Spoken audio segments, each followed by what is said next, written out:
인터넷에서 본 이야기입니다. 고등학교 3학년인 아들이 너무 지친 생각이 들어서 어느 날 저녁에 윤도현의 러브레터라는 프로그램을 보면서 좀 마음에 편안하게 그런 노래를 이렇게 듣고 있었습니다. 이 시간이면 아버지가 퇴근하셔서 들어가 공부하라고 압박하시면서 아버지가 바둑 TV를 보실 시간인데 오늘은 아버지가 좀처럼 오시지 않는 거였어요. 마침 러브레터에서 G.O.D의 컴백 스페셜로 어머니라는 곡이 흘러나오고 있었습니다. 가사가 이렇게 되어 있죠. 일터에 나가신 어머니, 집에 없으면 언제나 혼자서 끓여 먹었던 라면. 그러다 라면이 너무나 지겨워서 맛있는 것 좀 먹자고 대들었었어. 그러자 어머님이 마지못해 꺼내신 숨겨두신 비상금으로 시켜주신 짜장면 하나에 너무나 행복했었어. 하지만 어머님은 왠지 드시지 않았어. 어머님은 짜장면이 싫다고 하셨어. 어머님은 짜장면이 싫다고 하셨어.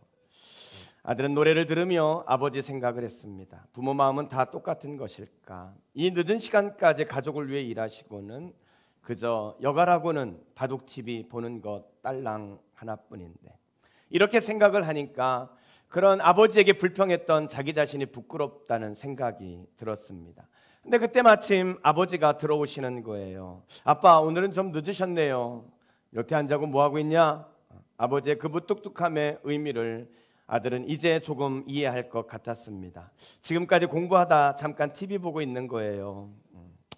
아유 죽겠다. 이 노래만 듣고 들어가 자라. 네. 아들은 아쉬운 생각이 들었습니다. G.O.D의 어머니께 이 노래가 끝나버렸어요. 아버지와 후렴 부분을 함께 듣는다면 아버지에게 사랑한다고 말했을 것인데, 그런데 마침 어머니 노래가 끝난 후에 이어서 G.O.D의 촛불 하나가 흘러나왔습니다. 지치고 힘들 때 내게 기대, 언제나 내 곁에 서 있을게, 혼자라는 생각이 들지 않게 내가 너의 손을 잡아줄게. 그때였습니다. 함께 노래를 듣고 있던 아버지께서 조용히 아들을 향해서 손을 내미시는 거예요. 그 순간 아버지의 손을 본 아들은 눈물이 날 것만 같았습니다. 그렇지만 다 큰 자식으로 눈물은 참아야 한다 생각하고 거칠어진 아버지의 그 손 위에 보잘것없는 그 손을 아들은 살포시 올려놓았습니다. 이때 아버지가 하신 한마디, 아들은 그 말을 잊을 수 없다는 거예요. 그때 아버지가 하시는 말씀이 네 손 말고 리모컨.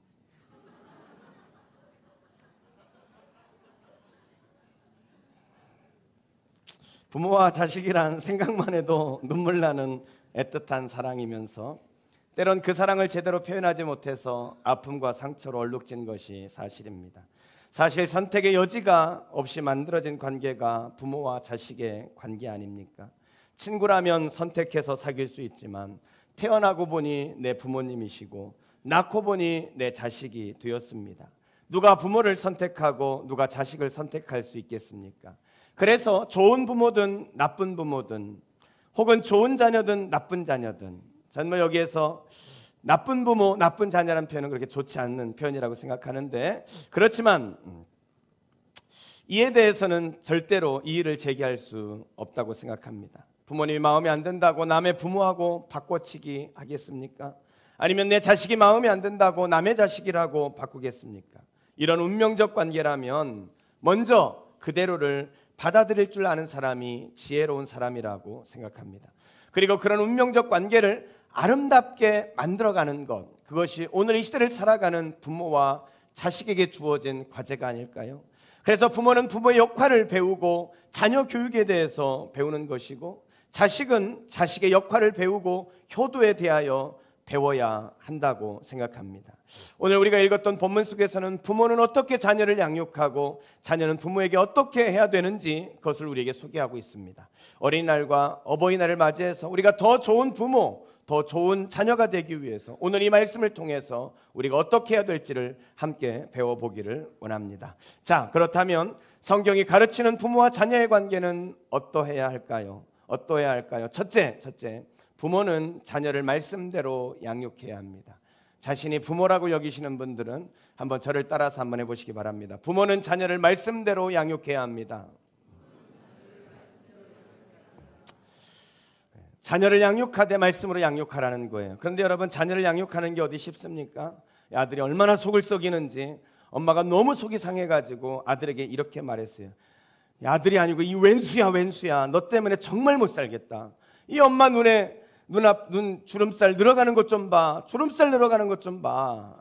그렇게 아들에게 푸념을 했더니 아들이 옆에 있는 주름진 할머니 얼굴을 보더니, 그럼 엄마는 도대체 할머니 속을 얼마나 썩였으면 할머니 얼굴에 주름살이 저렇게 많아. 자식을 바르게 키우는 것이 참 어렵다는 것을 느끼지 않습니까? 여러분은 자녀에게 어떤 부모입니까? 초등학교 시험 문제에 술에 취해 거리에서 큰 소리를 지르거나 노래를 부르는 것을 사자성어로 무엇이라고 할까요? 뭐라고 하죠? 고성방가. 정답은 고성방가예요. 근데 아이들 대답이 참 재미있습니다. 고성방가라고 써야 되는데 어떤 아이는 이렇게 썼어요. 고음불가. 어떤 아이는 이럴 수가 이렇게 썼고요. 어떤 아이는 미친 건가? 근데 하나의 대답이 뭔지 아십니까? 아빠인가?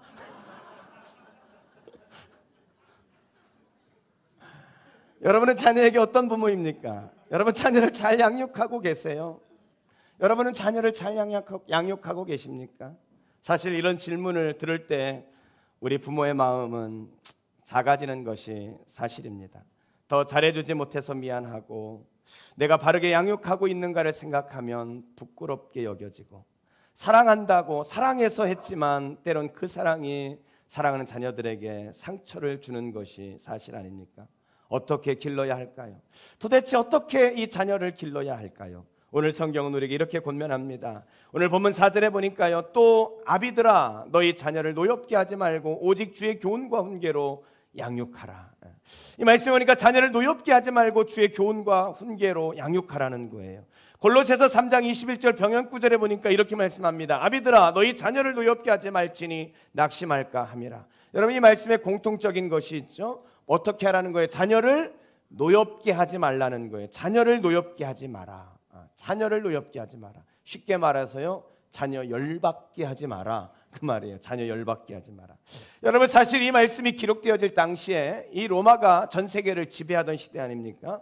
이때 당시 아버지의 권한이라는 것은요, 정말 막강한 강력한 권한을 가지고 있었어요. 그래서 아버지가 자녀를 노예로 팔아버릴 수도 있었습니다. 아버지가 자녀가 마음에 안 들면 죽일 수도 있어요. 그런데 아들을 죽인 것 때문에 살인죄가 성립되지 않을 정도로 아버지에게 강력한 그런 권한을 가지고 있었습니다. 그래서 자식을 낳았을 때에 그 자식을 내가 아버지가 가슴에 받아 안으면 그 자식은 자녀로 인정하고 기르는 것이고요, 그 자식을 안지 않으면 그 자식은 그냥 갖다가 버려도 되는 그런 막강한 권력을, 아버지에게 막강한 권력이 있었던 시대란 말이에요. 여러분, 그런 시대에 주님이 우리에게 가르쳐 주시는 거예요. 자식을 함부로 대하지 말라는 것입니다. 자식을 인격적으로 대하라는 거예요. 자식은 우리의 소유물이 아니고 하나님께서 맡겨주신 선물이기 때문입니다. 우리는 그 자식을 하나님을 대하듯 인격적으로 잘 양육해야 할 책임이 있는 것, 그것이 부모님이라는 사실을 여러분 기억하시기 바랍니다. 여러분, 1994년도 전 세계를 놀랍게 했던 지존파 사건을 기억하시는 분들이 많이 있을 것입니다. 이들은요, 살인 공장을 차려놨습니다. 그리고 5명의 사람을 연쇄 살인했어요. 그것도 모자라서요, 이 살인 공장 안에다가 소각로를 만들었습니다. 그래서 자신들이 죽인 시체를 토막내가지고 그 소각로에서 태워가지고 증거를 다 인멸합니다. 그리고 사람 고기, 인육을 먹는 아주 광기 어린 그런 살인 행각을 벌였던 사람들이란 말이죠. 여러분, 이 지존파 사람들이 붙잡혔을 때 그들이 했던 인터뷰의 이 말이 세상 사람들을 놀라게 했죠. 그들이 이렇게 말합니다. 야타족을 죽이지 못한 것이 아니다. 어머니를 죽이지 못한 것이 아니다. 부자 2,000명을 죽여서 기네스북에 영원한 악마로 기록되기를 원했다. 우린 인육을 먹었다. 우린 인간이 아니다. 인간이기를 포기했다. 독한 표정을 지으면서 그렇게 이야기하면서 온 국민이 두려움 가운데 떨었단 말이죠. 그런데 여러분, 이들이 왜 이렇게 악하고 잔인한 사람이 되었을까요? 지존파의 두목이었던 이 김기환 씨는요, 자신의 과거를 회상하면서 17년 전 초등학교 때 있었던 이야기를 합니다. 미술 시간이었어요. 크레파스를 준비물로 가져가야 되는데 너무나 가난했던 이 김기환 씨는 크레파스를 준비물로 가져가지 못했어요. 그런데 선생님께서 왜 준비물을 준비해 오지 않았냐 이렇게 물었을 때 이 김기환 씨는 가난해서 크레파스를 살 수 없어서 못 가져왔다, 이 말을 하는 것이 너무 창피해가지고 아무 말도 하지 않습니다. 그랬더니 선생님께서 이 아이가 반항을 한다고 생각을 해가지고 아이를 때렸던 거예요. 구타를 하고 아이에게 이렇게 말을 합니다. 이 아이 자식아, 훔쳐서라도 가져와야지. 준비물을 챙겨와야 될 거 아니야. 훔쳐서라도 가져와야지 하면서 아이를 구타했어요. 근데 그때 이 김기환 씨는 마음에 반항심이 생기기 시작했고, 그때부터 훔쳐서라도 뭘 해야 되는 거구나, 도둑질을 하기 시작했고, 세상에 대한 증오를 갖게 되어지면서 그의 삶을 빗나가기 시작했다는 것입니다. 여러분, 처음부터 악한 사람이 어디 있겠어요? 한 사람의 마음을 노엽게 한 그 한마디가 한 사람의 인생을 그렇게 만들었다는 사실을 기억하시기 바랍니다. 오늘 성경은 자녀를 노엽게 하지 말라 이렇게 말씀하십니다. 그 감정을 통제하지 못하고 자녀를 대할 때 자녀들은 마음에 상처를 입는 것입니다. 그리고 그 상처가 자녀들의 인생을 망가뜨리게 된다는 것을 기억하시기 바랍니다. 여러분의 자녀들은 약한 존재이기 때문에 말이 없지만 자녀는 여러분이 어떻게 대하는지 가슴으로 느끼는 것입니다. 우리가 자녀를 대하는 태도가 자녀의 미래를 결정한다는 것을 기억하십시오. 성경은 오늘 우리에게 이렇게 권면합니다. 너희 자녀를 노엽게 하지 마십시오. 여러분, 노엽게 하지 말라, 그게 무슨 뜻일까요? 자녀가 하고 싶은 대로 그냥 놔두는 것이 그런 의미일까요? 아니죠. 오늘 성경 말씀은 계속해서 주의 교훈과 훈계로 양육하라 이렇게 말씀합니다. 자녀를 아무렇게나 자기가 하고 싶은 대로 하도록 방치하는 것이 그게 노엽게 하지 않는 게 아니라는 거예요. 그 자녀를 주의 교훈과 훈계로 양육하라는 거예요. 여러분, 저는 여러분들이 주님의 말씀으로 자녀를 잘 훈계하는 부모가 되시기를 주의 이름으로 축복합니다. 여러분, 훈계와 처벌이라는 것은 다른 거예요. 여러분, 처벌이라는 것은요, 아이들을 통제하기 위해 사는 거예요. 반면에 훈계는 아이들이 스스로 통제하는 방법을 배우도록 안내하고 가르치는 것입니다. 처벌은 부모의 감정적인 대응이라면 훈계는 원칙과 규칙을 정해서 말씀에 의해서 그것을 적용해 가는 것, 그것이 훈계입니다. 무엇보다도 훈계인지 처벌인지를 구분하는 가장 좋은 방법은 부모의 태도에 달려 있습니다. 부모가 화가 나서 자신의 좌절감 때문에 행하면 그것은 처벌이 되어지고 그것은 아이들에게 두려움과 죄의식을 가지게 하는 반면에 부모가 사랑과 관심 때문에 행하는 것이라면 그것은 훈계고, 그럴 때 자녀들은 부모에게 매를 맞지만 감사를 느끼고 안정감을 누리게 된다는 것입니다. 사랑하는 성도 여러분, 사랑하는 부모님 여러분, 처벌이 아닌 사랑으로 훈계하시기를 주의 이름으로 축복합니다. 그래서 오늘 말씀이 오직 주의 교훈과 훈계로 양육하라는 거예요. 여러분, 말씀이 사람을 살리는 능력임을 믿으십니까? 말씀이 사람을 살리는 능력이에요. 제가 좀 전에 소개해드렸던 이 지존파 사람들을 다시 한번 집중해 보면은요, 이 사람들이 매스컴에 나고 나서 전 국민이 두려움 가운데 떨었습니다. 누구도 그들을 만나는 것을 두려워했어요. 그런데 그를 불쌍히 여기고 그에게 하나님의 자녀로 거듭나게 해야 된다는 그런 마음의 부담을 가진 한 사람들이 있었습니다. 바로 어느 교회의 이 전도 폭발 팀이었는데요. 이들은 이 감옥에 있는 지존파 사람들을 찾아갔어요. 만나주지 않았죠. 그럴 때마다 영치금을 집어넣어 줍니다. 그리고 편지를 쓰는 거예요. 그러면서 이 지존파에 있는 사람들의 마음이 열리기 시작해요. 무려 50여 차례나 감옥에 찾아갔고요. 96통이라는 편지가 오고 가면서 이 지존파 사람들의 마음이 열리기 시작했습니다. 1994년 가을 추석 전날 이들이 사형을 당하게 되어지는데, 사형을 당하기 전 이 지존파의 두목이었던 이 김규환 씨는 그를 전도한 이 집사님에게 마지막 편지를 이렇게 썼습니다. 집사님, 생각하면 제가 왜 이렇게 바보 같은 인생을 살았는지 모르겠습니다. 지금 생각하니 제 눈이 무엇인가에 가려져 있었던 것이 틀림없습니다. 저는 죄의 대가로 죽지만 세상에서는 죽음으로도 용서받을 수 없을 것입니다. 그러나 제가 감옥에서라도 하나님을 알게 된 것을 생각하니 하나님의 은혜가 너무나 감사하여 눈물만 흐립니다. 저는 요즘 찬송가 405장 나 같은 죄인 이 찬양을 즐겨 부릅니다. 세상이 참 아름답네요. 전에는 세상은 악하고 더럽다고 생각했는데 그것이 아니었어요. 세상이 아름다운 것을 이제야 깨닫고 있습니다. 늦게나마 회개하고 하나님의 자녀된 것이 얼마나 감사한지 다행인지 모르겠습니다. 그렇지만 세상을 향하여 봉사할 시간이 없습니다. 인간이 아니라고, 인간이기를 포기했다고 소리쳤던 이 사람들이 자신의 삶을 후회하면서 자신의 손에 죽어간 사람들을 생각하며 밤마다 속죄하며 울고 참된 인생을 살아갈 기회가 없는 것을 한스러워하며 마지막까지 참회했던 이 사람들, 끝까지 감옥 안에서 수많은 사람에게 전도했던 이 사람들을 변화시킨 그 능력이 어디에 있을까요? 그것은 바로 이 전폭팀의 집사님들이 전해주셨던 말씀, 하나님의 말씀이 그들의 인생을, 그들의 영혼을 바꾸는 능력이었습니다. 사형 집행이 되던 날 그들은 마지막 소원을 묻자 찬송을 부릅니다. 세상에서 방황할 때 나 주님을 몰랐네. 이 찬송을 끝까지 찬송을 부르는데 아직 시간이 남았습니다. 그들은 다시 한번 목이 메어오지만 다시 찬송 405장 나 같은 죄인 살리신 주 은혜 놀라워 해처럼 밝게 살면서 주 찬양하리라, 이 찬양을 부르면서 그들은 천국으로 떠나가게 되었다는 것입니다. 사랑하는 성도 여러분, 우리 자녀들을 향하여 우리 부모로서 해야 될 일이 있다면 자녀를 진심으로 사랑할 뿐만 아니라 그 사랑을 주의 말씀과 교훈으로 그렇게 자녀를 양육해 가시기를 주의 이름으로 축원합니다. 두 번째로 부모와 자녀의 관계는 어떠해야 할까요?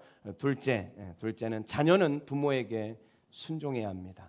여러분, 내가 자녀다 생각하시는 분은 한번 따라해 보시기 바랍니다. 자녀는 부모에게 순종해야 합니다. 1절 말씀을 보세요. 1절 말씀에 보니까 자녀들아, 누구에게 말하고 있어요? 자녀들아, 자녀들에게 말하는 거예요. 내가 자녀라고 생각하는 사람은 들어야 됩니다. 자녀들아, 주 안에서 너희 부모에게 순종하라, 이것이 옳으니라. 그러니까 자녀가 부모를 향하여 가져야 될 태도는 뭐냐? 순종이라는 거예요. 순종. 이 순종이란 말은 휘파쿠에테라는 말인데요, 이거 말은 아래서 듣는다, 그런 말이에요. 휘파쿠에테, 아래서 듣는다. 무슨 의미겠습니까? 부모님이 말씀하실 때 그 자세로 위에서 아유 부모가 뭘 한다고 이렇게 듣는 게 아니라 부모님 아래서 듣는다는 거예요. 겸손한 마음으로, 그 말씀을 이해하려는 마음으로 내가 이 말씀을 듣고 그 말씀에 따라서 살아야지 하는 그런 마음을 가지고 듣는 것, 그게 순종, 휘파, 구에테, 이런 단어예요. 여러분, 자녀들에게 하나님께서 요구하시는 부모님을 향한 태도, 제일 중요한 게 뭐라고요? 순종이에요. 순종. 여러분, 순종하는 것이 하나님께서 우리에게 요구하시는 것입니다. 여러분, 이 순종의 가장 모범을 보이신 분이 누굴까요? 바로 예수님이시죠. 예수님. 빌립보서 2장 8절 말씀에 보면은, 빌립보서 2장 8절 말씀에 보면은 이렇게 말씀이 기록되어져 있습니다. 사람의 모양으로 나타나사 자기를 낮추시고 죽기까지 복종하셨으니, 어디까지 복종하셨다고요? 죽기까지. 자녀된 도리로서 죽는 것까지 복종하셨다는 거예요. 곧 십자가의 죽으심이라. 예수님께서 십자가의 죽으심으로 죽기까지 복종하는 순종의 모범을 보이셨습니다. 여러분, 사랑하는 자녀 여러분, 부모님에게 순종하는 태도를 가지시기를 주의 이름으로 축원합니다. 저희 큰놈이 저 뒤에 있어가지고 이 말을 할까 말까 제가 굉장히 고민을 했는데 그래도 해야 되겠네요.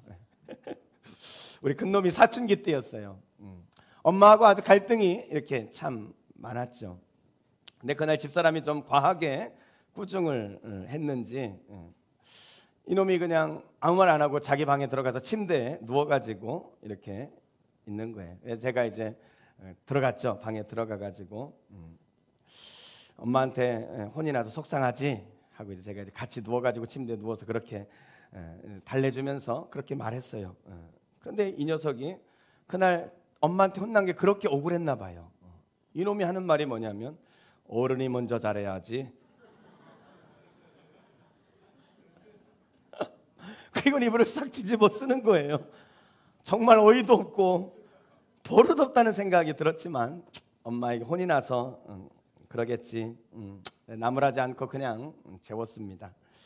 다음 날 아침에 학교에 있는 큰아이에게 제가 문자를 보냈어요. 성규야, 어젯밤에 한 말을 잘 생각했으면 좋겠다. 엄마는 엄마라는 이유 하나만으로 너에게 존경을 받아야 할 뿐이라고 아빠는 생각한다. 이렇게 문자를 보내고 그리고 이제 답장을 기다리는데 하루 종일 답장이 안 오는 거예요. 얼마나 화가 나는지 제가, 이놈 자식이. 저녁에 들어갔죠. 저녁에 화가 났지만 제가 내색을 하지 않고 큰아이에게 그렇게 이야기했어요. 야, 아빠가 문자 보냈는데 왜 답이 없니?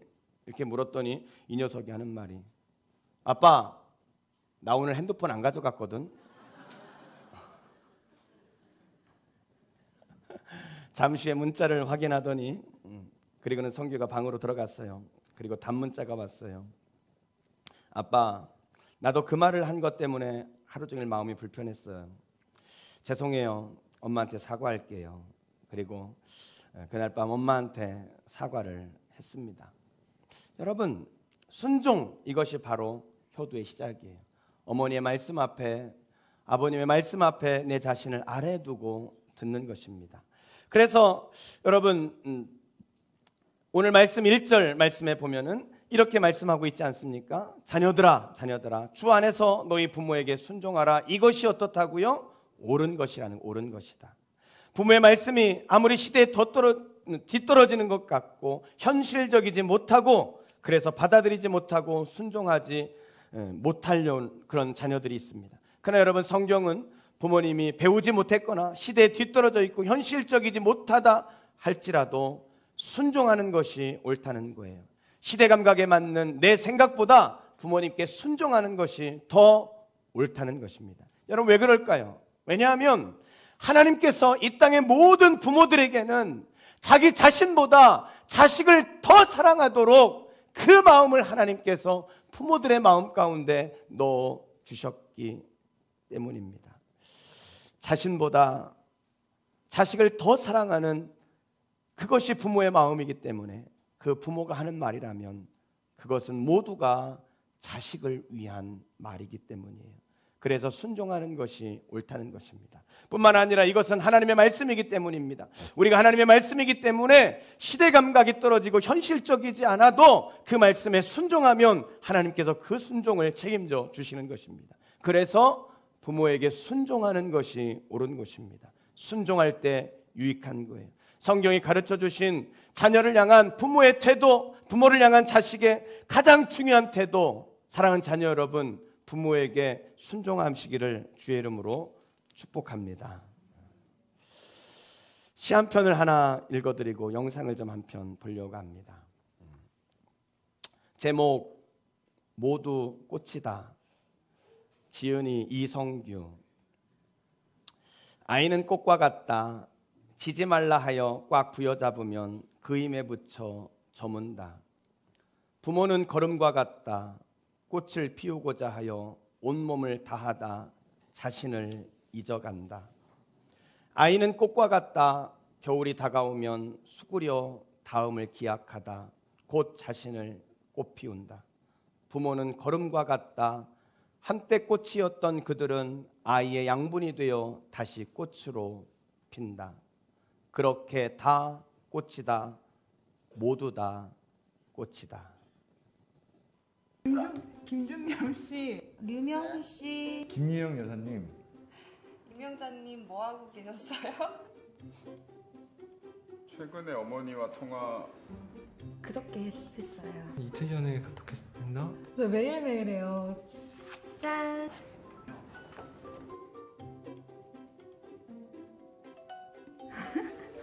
엄마 이름을 한 번도 불러본 적이 없는 것 같네요. 그러고 보니까. 하이. 경숙 씨, 네, 혜인이 엄마야. 이효진 씨 뭐 하고 있으셨어요? 너 술 먹었냐? 내 엄마로 살아온 이미사 씨의 인생은 힘들지 않았어요? 좀 힘들었지. 투자한 거에 비해서 너가 좀 안 나와. 아웃풋이 없다니까. 엄마는 항상 내 엄마로 살아와서 오늘은 이름을 한번 불러보고 싶어서 전화했어. 잘했어. 저기 너 그 카드 왜 웃어 임마? 되게 전화 자주 하는데 떨리네요. 지윤아. 여보세요? 여보세요? 왜? 이미정님. 응. 이미정님 뭐 하고 있었어요? 갑자기 큰따님께서 왜 엄마 이름 불러줄까? 내가 엄마 이름 불러주니까 어때? 아니 엄마가 좋아. 엄마가 좋아? 엄마가 부르. 왜 울어? 교수 싫어하지 마. 아니 아들이 갑자기 그러니까 좀 생소한데 갑자기 내가 그러니까 얘가 왜 그러나. 그쵸? 오래간만이라서 옷에 하도 못 들어가지고 엄마 이름 부르기 좋다. 아니 그냥 엄마는 늘 내 엄마로 살아와서 오늘은 엄마 이름 한번 불러주고 싶어서 얘기했어.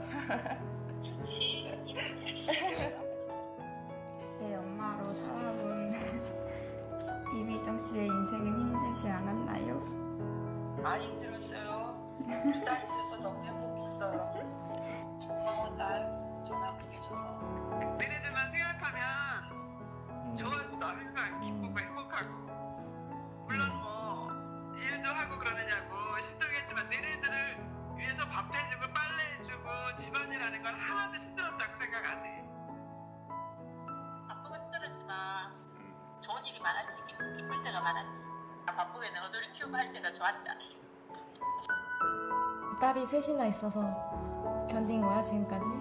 그게 어떻게 보면 무게이면서도 그게 또 약이 될 수가 있고 그렇게 변해가는 거지.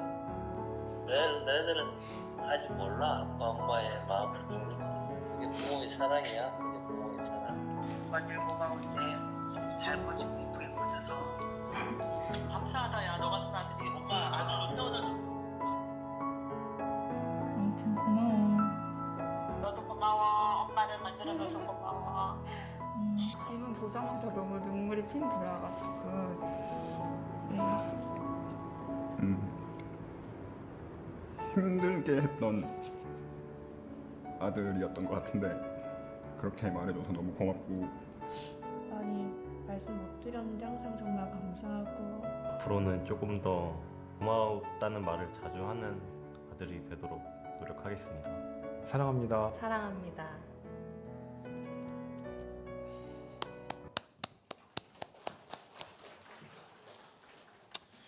재작년 이맘때였습니다. 저녁 기도에 나와서 기도하던 집사람이 아버지 생각이 났다 그래요. 문득 잘 키워줘서 고맙다는 문자를 남기려 하다가 전화를 드려야겠다는 생각을 하고 전화를 드렸는데 그날따라 다정하게 전화를 받으시는 아버님의 목소리를 듣고 아빠 잘 길러주셔서 고맙 하는 순간 눈물이 터져나와 말을 못하고 펑펑 울었다고 합니다. 걱정이 되신 아버님이 왜 그러냐고 재차 물으셔서 고마워서요 하고 대답을 했다고 합니다. 아버님은 계속해서 너 남편이 사랑해주고 또 목회도 잘하고 아이들 건강하게 잘 자라고 있는데 뭘 걱정하니? 걱정하지 마 하시고는 그때 저희 장모님이 요양원에 10년째 계실 때였거든요. 엄마를 내게 맡겨놓고 아빠가 늘 미안한 마음뿐이다 하시고는 전화를 끊으셨습니다. 그리고 집사람은 그날 2시간을 예배당에서 펑펑 울었습니다. 어머니를 모시는 것이 당연한 자식의 도리인 것인데도 불구하고 미안해하시는 것이 부모의 마음인가 봅니다. 요즘 저희 집사람은 장모님이 먼저 천국에 가시고 자식을 키우면서 어머니의 마음을 더 알 것 같다고 그리고 곁을 떠난 어머니를 생각하면서 자주 눈물을 흘리고 그리고 부모님을 그리워합니다. 사랑하는 성도 여러분, 오늘 다시 한번 부모님께 전화하셔서 고맙다고, 감사하다고, 미안하다고 그렇게 말씀드리면 어떨까요? 기도하겠습니다. 우리 한번 이 시간 여러분의 가슴에 여러분의 부모님을 한번 품어보시기 바랍니다. 그리고 자녀가 있는 분들은 자녀를 그 가슴에 품어보세요. 평소에 표현하지 못했던 사랑합니다, 미안합니다, 고맙습니다,